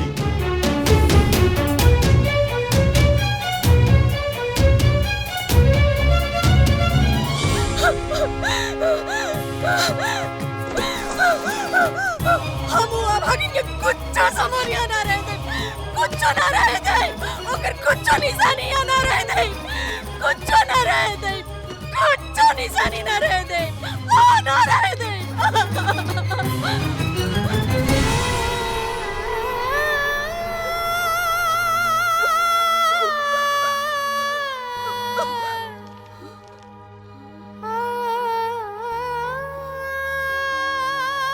समधन जी, हम रउआ से गुड़िया के बारे में कुछ बात कहे के चाहता नहीं। दरअसल गुड़िया हमार बेटी नहीं खे। गुड़िया एगो अनाथ बच्ची बिया। जिकरा के पाल पोस करके हम बड़ा कैनी और कोशिश कैनी कि गुड़िया के एगो माई की कमी कबो महसूस ना होखे। समधन जी, रउआ से बिनती बा कि हमरे गुड़िया के कबो ऐसे ना महसूस होखे कि ऊ अनाथ बिया। हमरा के रउआ ऊपर पूरा विश्वास बा कि ब्याहे के बाद रउआ हमरा बेटी के अपना बेटी जैसन मानब। हे भगवान, एगो अनाथ लड़की के चलते वो लोग इतना सब कुछ करला। हे दामाद जी, जल्दी करी ना फोन, कहीं वो कुछ कर ना ली। हे जी, हे जी, हे जी, हे जी, क्या कर रहा है मालकिन? पूरा क्या करता है? हमरा के माफ कर दीजिए, हमरा के माफ। तो तोहरा के पता चल गया कि वो अनाथ बिया। हाँ? अनाथ? हमरा के पता रहे कि वो अनाथ है, ये बात हमरा पता रहे। और हाँ, इतना जरूर ख्याल रखब कि वो है ये अनाथ बेटी के नाथ हवे।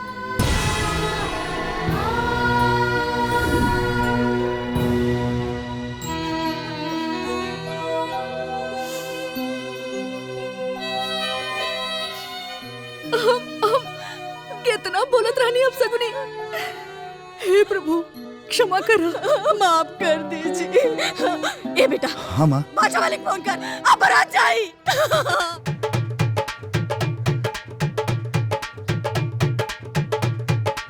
चल ले बिट्टू के बाबा, बेटवा बियाहन हो। चल ले बिट्टू के बाबा, बेटवा बियाहन हो।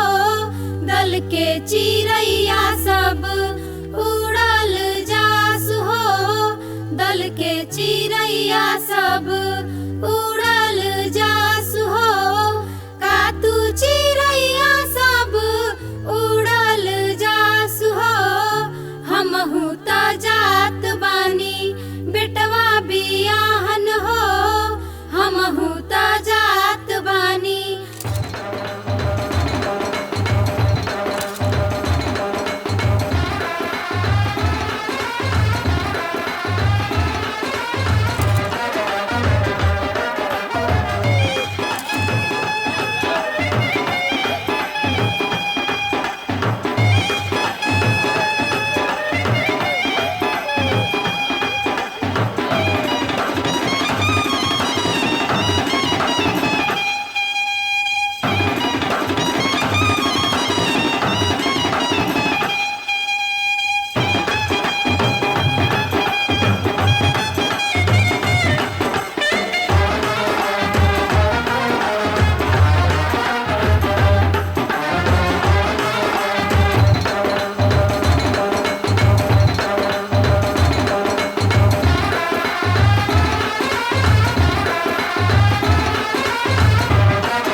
पानाहिए फूफा मड़वा छवाइले फूलानी बेदी बनाई जी ताही ऊपर फूफा पुतरी उरे हिले देनी कुंवारी बेटी दान जी पानाहिए मौसा मड़वा छवाइले फूलानी बेदी बनाई जी ताही ऊपर मौसा पुतरी उरे हिले देनी कुंवारी बेटी दान जी जब चलिए आप ये सब सामान दशरथ होलो गावा कन्या के हाथ में दीजिए। भीरी हो गईले गह गह करे हो लागले राजा खड़े हो जाइए। जनक जी के दुआ ये हाथ में अक्षत लीजिए अरे जब और अपने पीछे देखिए। दशरथ होलो ओम पृथ्वी शांति। हाथ जोड़ के प्रणाम कीजिए। गह गह करे हो लागले श्री जानकी जी के हो मड़उआ धीरे धीरे चली नव से हमरो अंगनवा है ठेस जानी लागे नव से कमल बदनवा है कहाँ रौरी घर द्वार के कर ललनवा है धीरे धीरे आई नव से दूल्हा का वस्त्र लाइए। अंगनवा है नीली पीली धोती आके पियर किनारी है पहिनी राजा रामचंद्र मिलल ससुरारी है पहिनी राजा रामचंद्र मिलल ससुरारी है नीली पीली धोती आके पियर किनारी है पहिनी राजा रामचंद्र मिलल ससुरारी है पहिनी राजा रामचंद्र मिलल ससुरारी है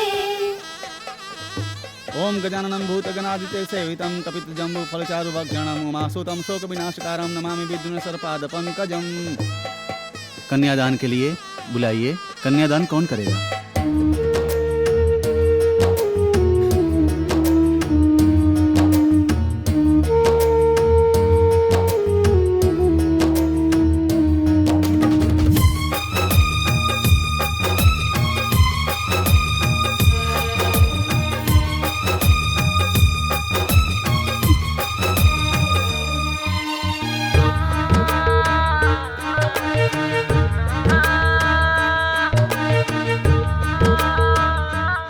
पापा जी माई काश रउआ लोग हमरा पास रहती। ये वाला आप तिलक में पहनेंगे। और ये मैं मेरी बेटी के कन्यादान में पहनूंगा। पंडित जी हमारे कन्यादान के अधिकार तो हमारे माई बाबू जी के ही हैं।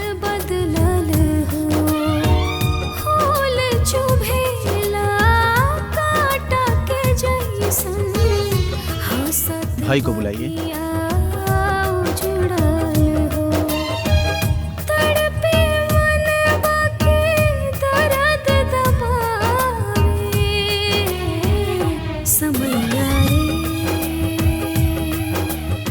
हाँ हटाइए।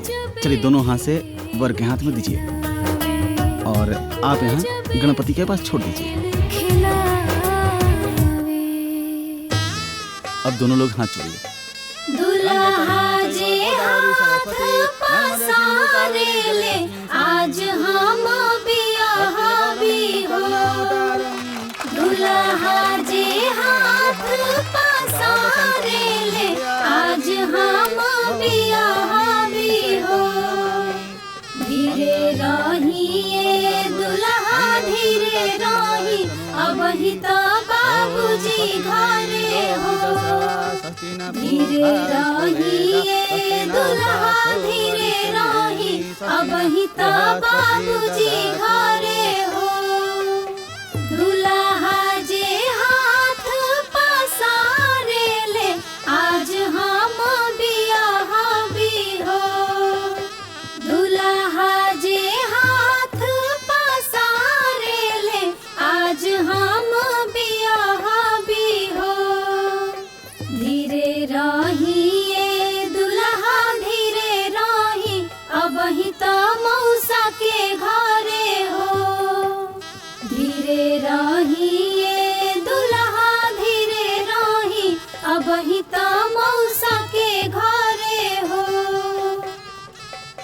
चलिए सिंदूर दान कीजिए। अमबाड़ी ठाड़ है उठी राजा रामचंद्र करी से नुरदान है उठी राजा रामचंद्र करी से नुरदान है सुन के सिंहर वाली हले फुआ बाड़ी ठाड़ है उठी राजा रामचंद्र करी से नुरदान है उठी राजा रामचंद्र करी से नुरदान है। विवाह संपन्न हुआ।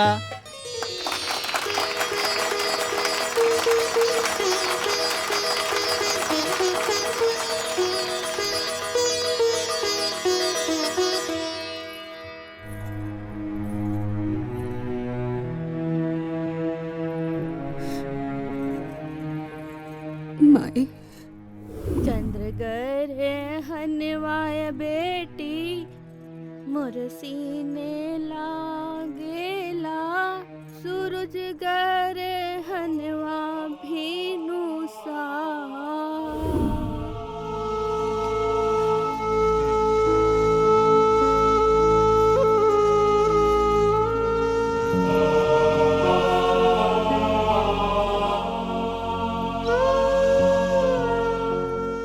अब रउआ लोग के बेटी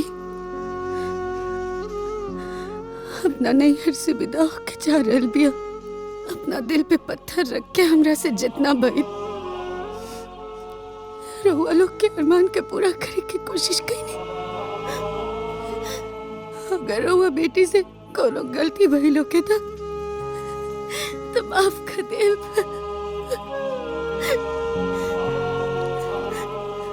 हमरा और गुड़िया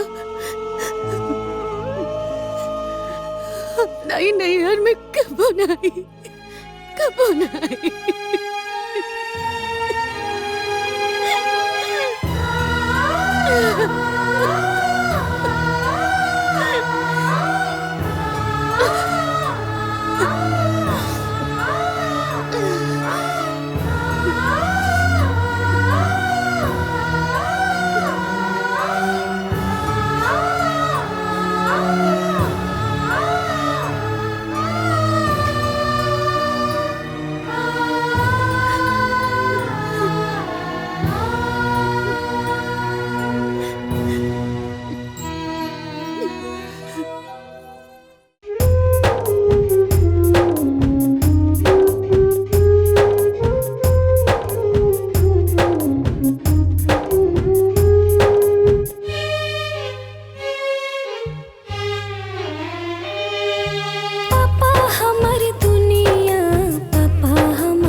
जी के गुड़िया हई अपना मम्मी के गुड़िया हई अपना पापा जी के गुड़िया हई अपना मम्मी के गुड़िया हई।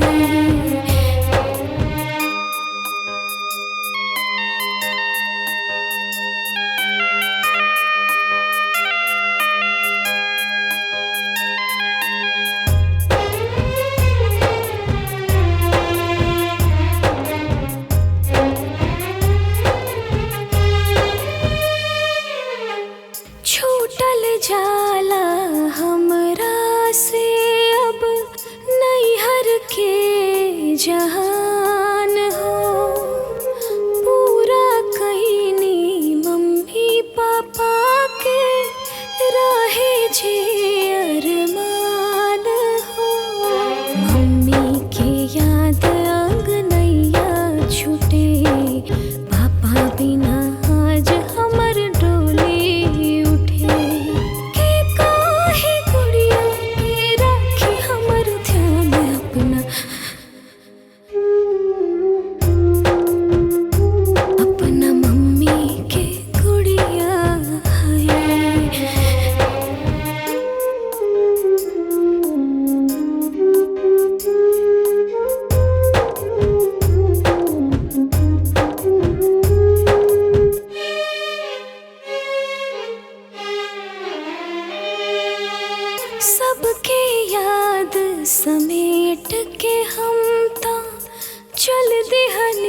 ससुराल हो के भेजी अब पाहुर हमके के पूछी अब हाल